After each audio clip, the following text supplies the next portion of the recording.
In the Last Days of the City. Oh, it's a review. Which is a film, which is part documentary, part fiction, set in Cairo in the lead up to the Tahrir Square uprising of 2011.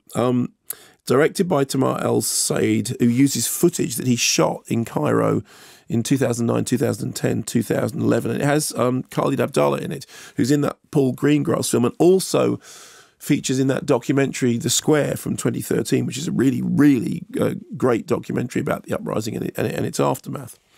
So in The Last Days of the City, he plays a filmmaker who is in Cairo, where his mother is now ailing.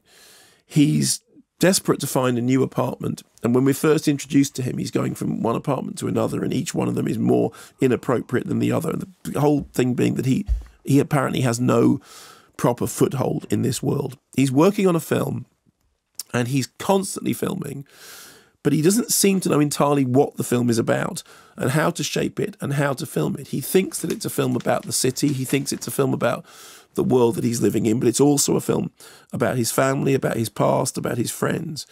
And there's one sequence in which his editor, we see him sitting in the editing suite with his editor, and his editor kind of loses patience with him and says, look, what on earth is this film about?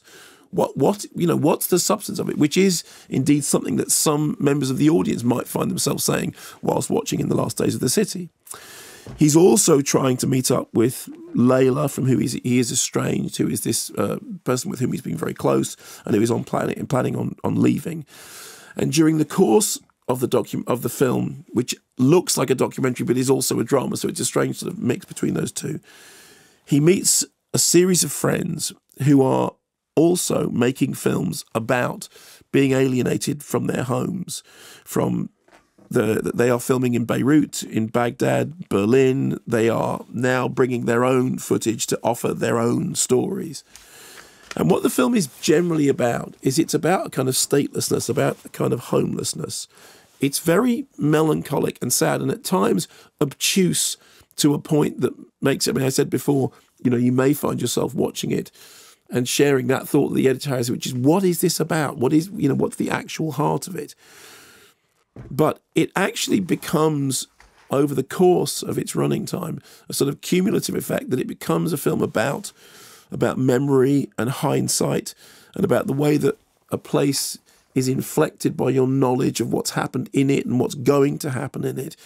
The director said, I told my crew we wanted to film the soul of the city, not its image. I didn't want to make a series of postcards for tourists. And of course, one of the great ironies of it is that the finished film, which took such a long time to be put together, is basically effectively being banned now in Egypt and actually can't be seen in Cairo. It's a very moody piece, and there were times, I must confess, whilst I was watching it, I found it frustrating and disorientating, but I never found it boring. I found there were times when I was watching it when I wasn't entirely sure what it was trying to get at, and yet the cumulative pieces of the mosaic did come together to become some kind of somebody referred to it as like a requiem for a city, and it does have this sense of mourning, this sense of sadness, this sense of something being lost that may never be recovered.